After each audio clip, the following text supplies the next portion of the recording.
पत्रकार बंधुओं को नए साल की शुभकामनाएं। आज लोहड़ी का त्योहार है, उसकी भी शुभकामनाएं पूरे पार्टी परिवार की तरफ से। आज जो राजस्थान के अंदर ज्वलंत मुद्दे हैं, आज 35 लाख से ज्यादा बेरोजगार जयपुर की आबादी के बराबर शायद, जिन्होंने डिग्रियां ले रखी है, वो कहीं न कहीं रोजगार के लिए संघर्ष कर रहे हैं हमेशा। और हर भर्ती का पेपर लीक हो जाता है। अभी जो सेकेंड ग्रेड भर्ती का पेपर लीक हुआ,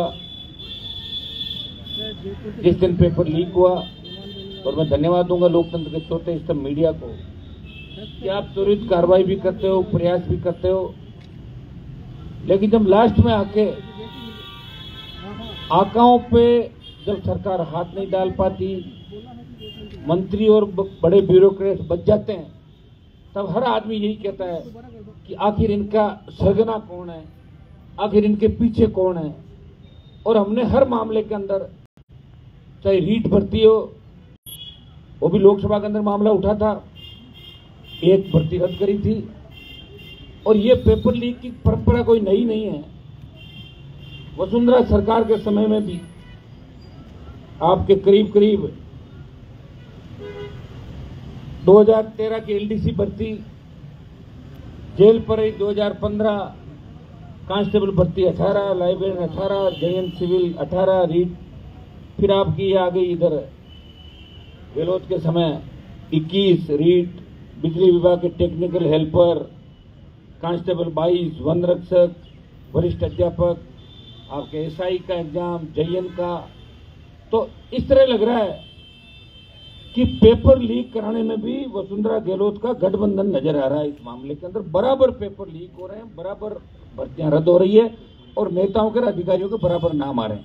हमने आरोप भी लगाए थे, वसुंधरा के समय आरपीएससी का चेयरमैन जेल गया जो अपने बेटी के नंबर बढ़ा रहा था। बताओ इससे ज्यादा क्या होगा। विधानसभा के अंदर मामला उठा, हमने विधानसभा में आरपीएससी को सब्जी मंडी बताया था। एक ये मांग करी थी कि उस समय के 10 साल के आरपीएससी के चेयरमैन की जांच कराएं।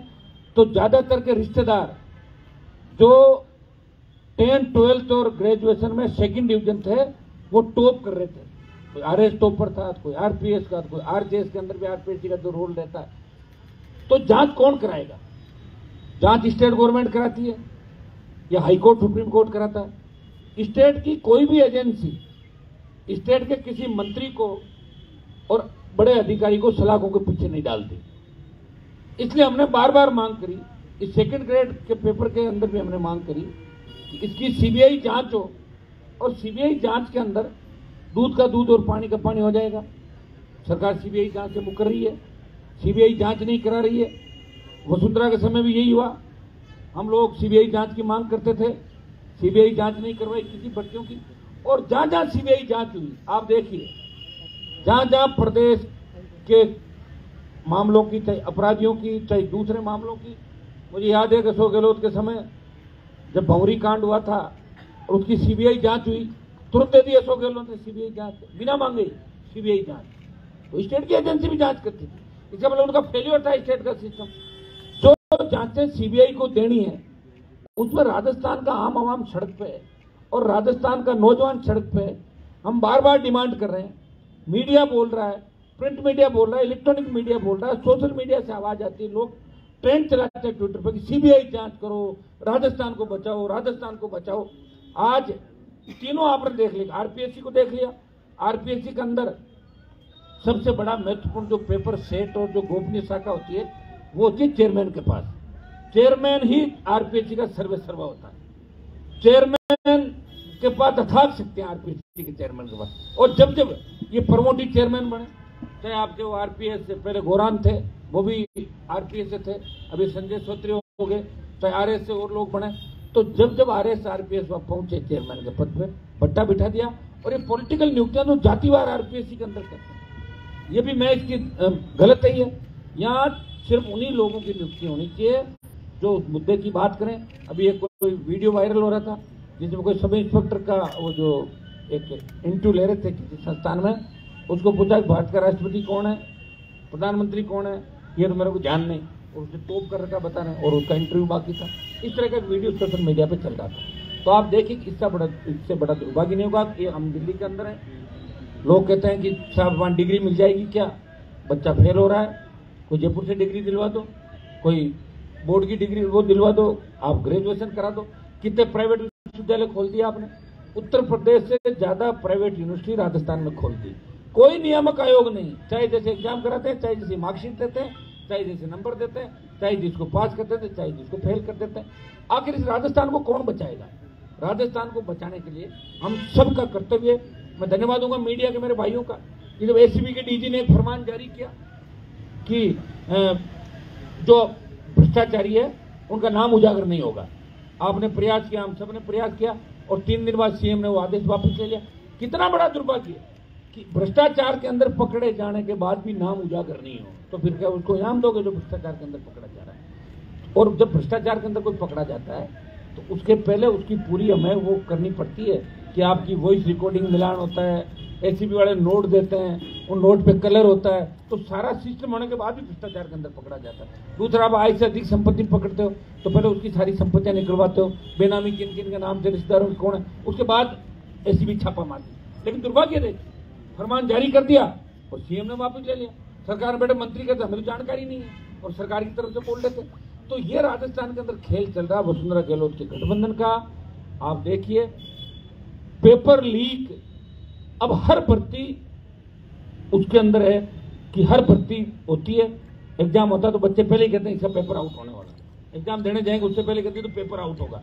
तो इस राजस्थान के अंदर जो भर्तियों पे भरोसा था, चाहे आरपीएससी, चाहे कर्मचारी चयन आयोग और माध्यमिक शिक्षा बोर्ड, जिसने रीट के एग्जाम उस समय करवाए, और वो भी उसके जो रीट की दुर्गति राजस्थान के अंदर हुई और देश में जो राजस्थान की बदनामी हुई।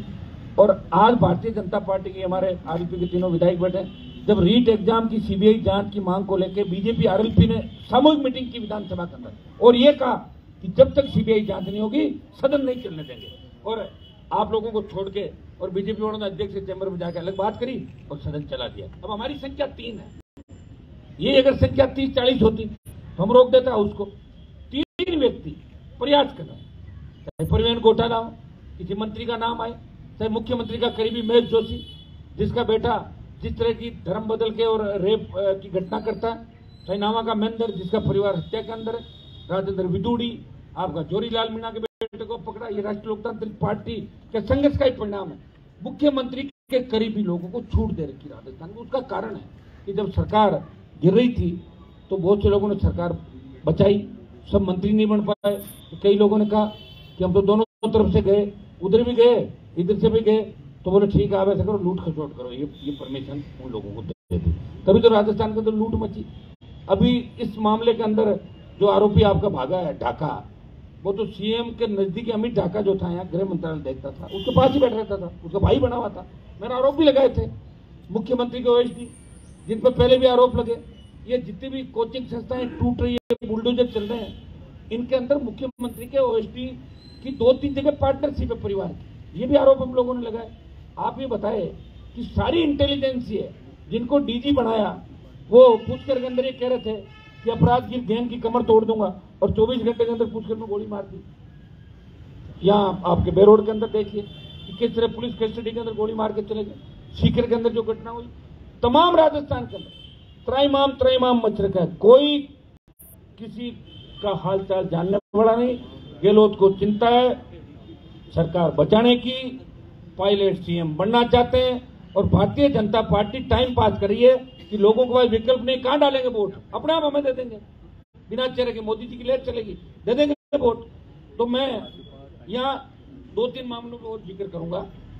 बजरी माफिया, ये वही बजरी माफिया जो वसुंधरा जी का करीबी हुआ करता था और बीजेपी के बड़े नेताओं के साथ 7 स्टार होटलों में आज भी दिखता हो, और यही बजरी माफिया गहलोत से सारी लीज ले ली उसने। 16 टन पास है, 40 टन भरवाता है, पर टन 500 रुपए लेता है। कई नेता आंदोलन भी करते हैं, लेकिन पता नहीं फिर बाद में कहां चले जाते हैं। बाड़मेर के अंदर 90 दिन से आरएलपी बालोतरा में आंदोलन कर रही है। आज हम तारीखों का ऐलान भी करेंगे। 3 बड़े जो हमारे प्रदर्शन है बिजली को लेके। 24 घंटे बिजली देने की बात करी, 7 घंटे रबी में, 6 घंटे खरीफ के अंदर बिजली मिल नहीं रही है। बिजली को लेकर त्राइमाम 3 घंटे 4 घंटे, और वो भी ट्रिपिंग आ रही बार बार। किस तरह सीट भर रहे हो किसान की? आपने तो कहा था बिजली थाने खत्म कर देंगे। कांग्रेस की सरकार में कई नेता जोर जोर से बोलते थे कि हम आएंगे, किसान की सीटें खत्म करा देंगे, 5% सेटलमेंट करा देंगे, 10% करा देंगे, लेकिन कुछ नहीं हो रहा राजस्थान के अंदर। इनके नेता ये जो भारत जोड़ो यात्रा निकाल के गए, 10 दिन में कर्ज माफी की बात कही राहुल गांधी ने। कहाँ कर्जा माफ हो किसानों को बताओ मुझे? कितनी बड़ी बड़ी बातें कही। अब इनका एक ही काम है कि अब चुनावी साल है, और चुनावी साल में कोई न कोई झुंझुना पकड़ा देंगे। अब बजट लेकर आ रहे हैं, बजट में कोई बात कर देंगे। आप ये बताइए, बजट के अंदर जो चीजें आती है वो पूरी बजट का काम नहीं कर पाते। पिछली बार सीएम ने कितनी घोषणाएं करी बजट में, जो भर्तियां सारी अदर जुल में लटक गई, रद्द हो रहे हैं, पेपर लीक हो रहे हैं। कौन सुरक्षित है राजस्थान का? आप अंदर बताओ। आप पत्रकार सुरक्षित नहीं, नेता सुरक्षित नहीं। अस्पताल के अंदर आप चले जाओ, जो व्यवस्थाएं आप देख रहे हो अस्पताल के अंदर, जिस तरह अपराध में हम नंबर 1 पे आ गए देश के अंदर, आज देखिए 23 पायदान से नंबर 1 पे आना कितना बड़ा दुर्भाग्य है। तो मैं इस मौके पे आपको ये कहना चाहूंगा कि राष्ट्रीय लोकतांत्रिक पार्टी राजस्थान के अंदर पेपर लीक के जो मामले हो रहे हैं, इन भर्तियों में जो मंत्रियों के, ब्यूरोक्रेट्स के नाम खुल के सामने आ रहे हैं, मुख्यमंत्री के करीबी लोगों के नाम आ रहे हैं, इसको लेके बड़े आंदोलन राजस्थान में। विधानसभा का 23 तारीख से जो सत्र है, इसमें तो मजबूती से हमारी पार्टी मामले उठाएगी, लेकिन 23 तारीख से जो सत्र है उससे पहले हम 3 बड़े प्रदर्शन पेपर लीक को लेकर 17 तारीख को जयपुर के अंदर आरएलपी का बड़ा प्रदर्शन होगा, 17 जनवरी को, और 19 जनवरी को बालोतरा बाड़मेर के अंदर बजरी माफिया के खिलाफ जो 90 दिन से आरएलपी की तमाम पदाधिकारी वहां बैठे हैं, वहां से हम शुरुआत करेंगे। तमाम राजस्थान में जहां जहां बजरी के माफिया गुंडागर्दी कर रहा है उनके खिलाफ आरएलपी बिगुल बजाएगी, लड़ेगी। और 20 तारीख को अजमेर डिस्कॉम का जो कार्यालय एमडी का, उसका 20 तारीख को राष्ट्रीय लोकतांत्रिक पार्टी घेराव करेगी। ये 3 बड़े प्रदर्शन आगामी आप 23 तारीख से पहले पहले राष्ट्रीय लोकतांत्रिक पार्टी का, हमारा मकसद एक ही है कि हमारा वो राजस्थान जहाँ लोग बाहर से पढ़ाई करने के लिए आते थे, जब मैं यूनिवर्सिटी में अध्यक्ष था उस समय बाहर के लोग आते थे, कहते थे कि राजस्थान विश्वविद्यालय का एक बहुत बड़ा रुतबा है, यहाँ के स्कूल अच्छे हैं, कॉलेज अच्छे हैं। और दुर्भाग्य से देखिए कि लोग यहाँ से टीसी कटा के जा रहे हैं, अब अपने बच्चों को लेके जा रहे हैं। ये जगह ठीक नहीं है, गैंगवार के अड्डे बन गए राजस्थान में। आज कोई सुरक्षित नहीं राजस्थान के अंदर, और अंतिम जांच कभी नहीं होती। जिन मंत्रियों के नजदीकी लोगों पर मैंने आरोप लगाए, अभी इनके सब की अगर जांच होती सीबीआई की तो सारे जेलों के अंदर होते, लेकिन जांच कराएगा कौन? जांच मुख्यमंत्री कराते हैं। और बीजेपी चुप है। बीजेपी का एक भी नेता मेघ जोशी के खिलाफ एक बयान नहीं दिया, बताइए आप, क्योंकि बीजेपी के कई नेताओं को उनके साथ कामकाज चल रहे हैं, ठेके ले रखे हैं। अब कैसे चलेगा बताओ मुझे? जब बाढ़ ही खेत को खाने लग जाए। भारतीय जनता पार्टी जन आक्रोश यात्राएं निकाल रही है। जन आक्रोश तो बीजेपी के खिलाफ है लोगों के अंदर। जिस तरह मोदी जी ने किसानों के खिलाफ बिल लाए, हम बाहर आए और ये अग्निपथ लेके आए। कितना बड़ा अग्निपथ का विरोध है देश के अंदर। इसको लेके भी आरएलपी आगामी दिनों में बड़े आंदोलन करेगी, दिल्ली कूच करेगी। और मैं आपको विश्वास दिलाता हूँ, इस राजस्थान की आम जनता को विश्वास दिलाता हूँ कि राजस्थान के नौजवान और किसानों के लिए आरएलपी हमेशा सड़क से लेकर सदन तक लड़ी थी। आगे भी हम संघर्ष करेंगे। ये पार्टी जय जवान जय किसान के नारे के साथ बनी है, और हमारा मकसद है कि राजस्थान भय मुक्त हो, भ्रष्टाचार मुक्त हो और अपराध मुक्त राजस्थान हो। ये हमारे प्रमुख इशू रहेंगे, और इसको लेकर आगामी दिनों में हमारे विधानसभा के अंदर, लोकसभा के अंदर भी जो राजस्थान के इशू है उनको रेज करेंगे।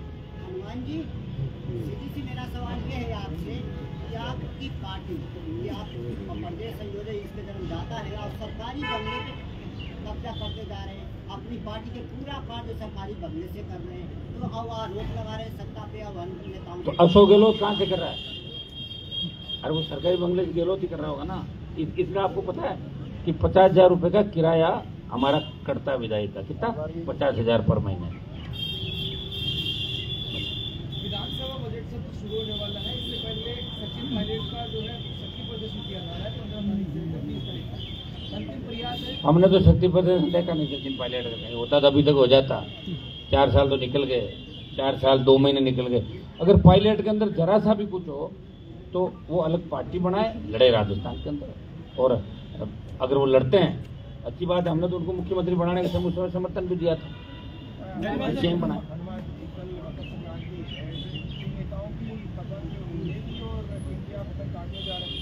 अरे सब हो जाएगा, आप चिंता ही मत करो, तेबीस आने दो आप। अभी ये जो ये उपचुनाव थे ना, उनको लेके आप मत चलो। इन उपचुनाव में कहीं 47 आए, कहीं 48 आए, उनको छोड़ो आप। 23 का चुनाव अलग होगा। जितने भी उपचुनाव होते हैं उसमें निश्चित रूप से सहानुभूति का भी मामला चलता है, थोड़ा बहुत तो हो जाता है। लेकिन 23 का जो रिजल्ट आएगा, कईयों की कट जाएगी, और मेरे हिसाब से तो करीब करीब जो घूम रहे हैं इनकी ज्यादातर की कट जाएगी। सर एक सवाल इधर भी सर, इधर कईयों की मैं खुद ही काटूंगा ना, उनको बता दूंगा, अभी जरूरी है कि सारी बातें। सर अब तक तो आप बीजेपी किसकी काटनी है किसकी रखनी है। हाँ, अब तक तो आप बीजेपी के लिए बोलते रहे, सब लोग बोलते रहे कि उनके ही यहाँ पर मुख्यमंत्री के बहुत सारे चेहरे हैं। कल एक मंत्री जी का ऑडियो टेप पे आया, उन्होंने बोला कि सिविल लाइन का भाग्य किस्मत खुलने वाली है इस चुनाव में। क्या वहाँ पे भी सपने कहाँ पे? हाँ हाँ, क्यों नहीं, मेरी बात सुनो, सपनों में कोई पाबंदी नहीं है, मुकदमा दर्ज नहीं होता। आजकल क्या है कि ऑडियो वीडियो सीडी ये तो आने लगी, लेकिन सपने कोई टेप नहीं करते। जिस तरह हमारे फोन टेप करा रहे हैं गहलोत साहब, और ये जो डीजी जिनको बनाया ना, इनको इसीलिए बनाए, फोन टेप कराने में इनको मारता सीधा। पहले भी कराए एडीजी, ये इनके एडीजी ये रहे उसके अंदर इंटेलिजेंसी, और एडीजी इंटेलिजेंस चीफ मिनिस्टर को सुबह शाम ब्रीफिंग करता। इस मामले में ये मास्टर है, बाकी इनको ज्यादा आता ज्यादा कुछ भी नहीं है। ये उस दिन कह रहे थे कि उस पर वो करा दो, नकल वालों के खिलाफ राजद्रोह का मुकदमा लगा दो। इनको पता नहीं नकल कराने वाले के खिलाफ राजद्रोह का मुकदमा नहीं लगा, ऐसे बयान दे देते डीजीपी। तो ये तो यही है। नहीं, क्या सपने पूरे होते दिख रहे हैं आपको उसका? हम करेंगे आरएलपी, और कौन करेगा? अभी भी आपको पता, सुनो मेरी बात, इस राजस्थान के अंदर ये बात सही है, आपका सवाल पूछना इसलिए लाजमी है कि राजस्थान में कभी तीसरी पार्टी बनी नहीं। हमारे जो नेता थे वो झंडा उठा के लाते थे, ये तो हरियाणा के नेताओं का, यह लाते थे यूपी के नेताओं का, यह लाते थे बिहार के नेताओं का, और यह दिल्ली के नेताओं का। पहली बार राजस्थान के जवानों ने खुद की पार्टी बनाई, और पार्टी बना के पार्टी का प्रदर्शन रहा। 4 साल के अंदर 3 विधायक, 1 सांसद, 5 प्रधान, 1 म्युनिसिपलिटी का चेयरमैन, और हर जगह विपक्षी भूमिका अगर कोई निभा रहा, सड़क से लेकर सदन तक आप देखिए कि आरएलपी सबसे पहले आती मैदान का। तो आरएलपी अब बहुत बड़ी पार्टी राजस्थान की हो गई। हमने पहले भी कहा था कि हम गठबंधन उन लोगों से कर सकते हैं जो कांग्रेस और भारतीय जनता पार्टी के खिलाफ है, बाद में नहीं भागे। जिस तरह इस बार भागे थे ना कई दल, ऐसे दलों से गठबंधन नहीं होंगे। हो सकते हैं कुछ सीटों में गठबंधन हो जाए, लेकिन 150 से 200 सीटों के बीच राष्ट्रीय लोकतांत्रिक पार्टी अपने दम पे राजस्थान के अंदर चुनाव लड़ेगी आगामी 23 में। लगातार मांग हो रही है सीबीआई जांच की, आप भी कर रहे हैं, बेरोजगार भी कर रहे हैं, भी कर रहे हैं। अगर मांग नहीं मानती तो क्या रिजल्ट? और आंदोलन, भारत जोड़ो यात्रा तो फ्लॉप होगी ना। वो तो कांग्रेस को जोड़ रहे हैं, टूट गई ना कांग्रेस चारों तरफ से, कहीं जीते भी, कहीं कुछ बन गए। तो खुद के अंदर की लीडरशिप कैसे, इसके लिए कर रहे हो, भारत के लिए नहीं, तो खुद कांग्रेस के नेता कैसे बने, ये यात्रा है उनकी। आप कई मुद्दे उठाते हो, ये बिजली के संकट की आपने बात की। राजस्थान में जितनी भी सरकारी संयंत्र हैं इनको कोयला नहीं मिल रहा, पर प्राइवेट जितने भी संयंत्र हैं इनके पास में आसानी से कोयला उपलब्ध है। ये मुद्दा आप लोकसभा के अंदर क्यों नहीं उठा देंगे ना? उठा देंगे। आज आपने कहा, पहले तो उठाया मैंने, शायद आप मेरे लोकसभा का हर भाषण नहीं सुनते, प्लीज एक बार चेक कर लें। उठाया मुद्दा और उठाएंगे इसको। ऐसा कोई मुद्दा बचा ही नहीं मैंने नहीं उठाया। 2018 में आपने पार्टियां गठन किया था, उसमें भी आपने कहा था अकेला चलेंगे, किसी के साथ नहीं जाएंगे, लेकिन 8 महीने बाद आप बीजेपी के साथ चले गए। वो पूछा, आप रुकिए एक बार, ऐसा है अकेला चलेंगे, चल रहा हूँ ना अकेला, आप मेरी बात सुनो। पूछा एक मिनट, मुझे मेरा कोई प्रधानमंत्री बनने का मकसद नहीं, मैं पहले बता दूं आपको। हमारा स्टेट के अंदर राजस्थान की सत्ता आरएलपी की आए, और ये हमने कोई सत्ता के लिए पार्टी नहीं बनाई। हुकार रैलियों के माध्यम से कर्ज मुक्त किसान, फ्री बिजली, टोल मुक्त राजस्थान, मजबूत लोकल, जो आपकी आवाज थी वही मेरी आवाज थी। आप जो आवाज उठा रहे थे वही मैं उठा रहा था, जो आप कहते थे वही मैं कहता था कि ये होना चाहिए। और एक व्यक्ति ने शुरुआत करी हुकार रैलियों के माध्यम से, नेताओं को गांव-गांव भिजवा दिया, नेता जाते तो नहीं थे, प्रयास किया। और उस समय लोकसभा चुनाव के अंदर मेरे सामने विकल्प था, या तो मैं मेरी पार्टी पे लड़ूं, और चूंकि जो परिवार में लंबे समय से नागौर में शोषण कर रहा था लोगों का, उस परिवार के खिलाफ लड़ना भी था। 14 में निर्दलीय चुनाव लड़ा था, 1,60,000 वोट मैंने लिए थे 14 के अंदर। तो मैंने लोगों को पूछा, बच्चों को बताओ क्या किया जाए। एक ही आवाज आई कि आप मोदी जी गठबंधन कर लो। कर लिया मैंने गठबंधन, और गठबंधन मेरी शर्तों पर किया। और आपको शायद इस बात का ध्यान नहीं है, ये देश का पहला गठबंधन होगा। जब वसुंधरा जयपुर में थी तैयार होकर बैठी थी अंदर आने के लिए, अंदर नहीं आने दिया मैंने कहा इसके साथ नहीं बैठूंगा। हो सकता है ऐसे गठबंधन, ये तो कभी कभार होता है गठबंधन, ऐसे बातें होती ज्यादा। वसुंधरा को पार्टी कार्यालय में नहीं आने दिया, गठबंधन किया। और जब मुझे लगा कि देश का किसान तकलीफ के अंदर है, मुझे पुकार रहा पंजाब हरियाणा यूपी का किसान, राजस्थान में किसान आंदोलन नहीं था, मैंने ही खड़ा किया राजस्थान का किसान आंदोलन, छोड़ दी मोदी की सत्ता। और अब जब जवान पर संकट आया, जवान के लिए अगर देश में कोई एमपी लड़ रहा है अग्निपथ के खिलाफ, हनुमान बेनीवाल लड़ रहा है, 2 लाख जवानों की रैली करी, पहले दिन आंदोलन में कूदा। लोकसभा के अंदर आप देखते हो तख्ती लेके कौन खड़ा रहता है हमेशा कि अग्निपथ वापस लो, मैं दिल्ली भी कूच करूंगा। ये स्टेट के आंदोलन है, मजबूती से हम पहले भी लड़ रहे थे, आगे भी लड़ेंगे। और जितने भी भ्रष्टाचारी कांग्रेस बीजेपी के हैं, देखिए मेरा किसी जाति से झगड़ा नहीं, किसी व्यक्ति से झगड़ा नहीं, जो करप्शन करेगा, अपराध करेगा, उसके खिलाफ हनुमान बेनीवाल खड़ा मिलेगा आपको हर जगह, आम आदमी के लिए, गरीब आदमी के लिए, हर जाति के लिए। आप मेरे पास कोई मामला आ गया, चाहे मैं ये नहीं पूछता उसकी जाति क्या है, वो मामला में लोकसभा और विधानसभा के अंदर हमेशा मेरे विधायक आप देख रहे हैं मजबूती से सबसे पहल करते हैं। मुझे तो कई बार ये लगता है कि बीजेपी कांग्रेस का पीछा नहीं किया, हमारा पीछा करे। आप देखिए आरपीएस, जैसे ये सेकंड ग्रेड का पेपर लीक हुआ, जैसे मीडिया के माध्यम से हमें जानकारी मिली, 4 प्रदर्शन का मैंने डाला सोशल मीडिया पे 4 बजे, आरपीएससी अजमेर, गहलोत का घर जोधपुर, बीडी कला का घर बीकानेर और जयपुर राजधानी, 4 प्रदर्शन हम करेंगे 4 बजे। उससे पहले बीजेपी वाले बोले कि कोई सुना करो तो उसके ताले तोड़ लो। 7-8 जन चले गए और वहाँ कोई घर में रहता उसका घर के खबर छपा ले, क्या ताले तोड़ दिए, ताले तोड़ दिए, ताले तो मेरे घर के टूट गए, चोर पकड़े के बाद। मैं ये कह रहा हूँ, मेरी बात भी तो आप ध्यान से सुनो। आप बताएं, हरीश चौधरी ने कहा कि आरएलपी अशोक गहलोत की टीम। पहले तो आप ये बताओ हरीश चौधरी किसकी टीम है, फिर आप जानते हो। जब कॉलेज यूनिवर्सिटी में पढ़ते थे तो अशोक गहलोत अगर 5 बजे आते, 4 बजे आते ट्रेन में, तो 3:30 बजे जाके खड़ा हो जाता थैला ले। वो तो उसको पॉलिटिकल पापा कहते थे गहलोत को। पता 2 पापा होते हैं, एक तो जो पैदा करता है और राजनीति, वो कहते हैं पॉलिटिकल पापा है गहलोत। जो 40 साल पॉलिटिकल पापा कर, वो कल को कहते हैं कि हनुमान जी दिए, अभी आपके लिए कोई कहते हैं आपका चैनल ये, तो कहने थोड़ी हो जाएगा। आरोप प्रत्यारोप लगता है। कांग्रेस भी डर गई, भाजपा भी डर गई। जिस तरह में कोई बीजेपी के एक नेता का बयान कह रहा था, वो कह रहा था कि आरएलपी के अंदर तो पागल घूम रहे। बताओ इसका मतलब उसकी मानसिक स्थिति ठीक नहीं जो बयान दे रहा है। क्या बात कर रहे हो, डर गए कांग्रेस बीजेपी के लोग।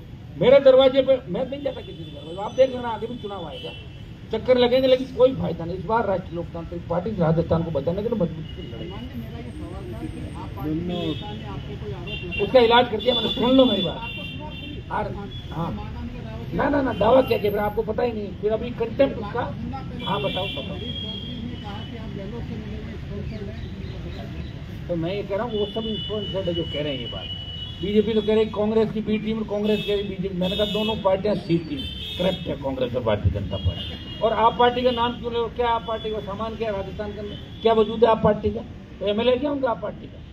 आ रहे कौन मना कर रहा है, बड़ा सरकार यहाँ पे बनाई करो गुजरात में, कहाँ गए, यूपी में लेनी क्या सीट है, और ठीक हो गया वो दिल्ली पंजाब कोई आपस में। अरे तो ऐसा है, मैं ये कह रहा हूँ कि मेरे खिलाफ अगर बोला तो माफी मांगता हुआ नजर आ रहा है, हाथ जोड़ता हुआ। मेरे यहाँ माफी मांगने माफ करो मुझे। ऐसे बयान देकर अपने बयान से बदलना, बोल और बाप एक ही होता है, इसका बयान होता है वही होता है। मेरा बयान है कि मैंने कहा वसुंधरा मुक्त करूंगा, भगा दिया वसुंधरा को। कितना टाइम हो गया, टाइम हमें भी लगा होगा, लेकिन वसुंधरा नहीं है राजस्थान के अंदर। जो क्रेज था ना, लोग सेल्फी लेने के लिए भागते थे, कोई नहीं जाता सेल्फी लेने, खुद ही फोन करती है सरपंच साहब आपके गांव में कोई कार्यक्रम हो तो मुझे भी बुला लीजिए। ये स्थिति मैंने करी भैया, बीजेपी ने नहीं करी वसुंधरा की। या आप कोई चीज को सोचना है, कई पत्रकार तो नए हैं इनके अंदर, शायद 20 साल से संघर्ष चल रहा है मेरा, कोई आज का संघर्ष नहीं, ठीक है ना। और हर संघर्ष किया, अपराधियों से लड़ा, भ्रष्टाचारियों से लड़ा, मुख्यमंत्रियों से लड़ा, गहलोत के बेटे को जोधपुर में जाकर हराया। आपने सवाल किया था बीजेपी कार्यालय के बाहर कि अब क्या करोगे, मैंने कहा इलाज कर दूंगा, कर दिया इलाज। ऐसे ही होता तो हमेशा सारी, अभी मेरे पास सत्ता दे तो फिर मैं सब बता दूंगा, ये हो गया वो हो गया। आठवें थोड़ी तो लड़ रहे हैं यार। सबसे बड़ी बात, हमने पार्टी बचा ली, कम बात है क्या। कांग्रेस भी आरएलपी को तोड़ना चाहती थी, भाजपा भी तोड़ना चाहती थी, लेकिन टूटी नहीं आरएलपी। किसी के जाके होटल के अंदर नहीं गए, कोई बाड़े में नहीं थे, मेरे साथ थे उस समय भी, और आज भी साथ खड़े हैं तीनों विधायक। Okay, thank you.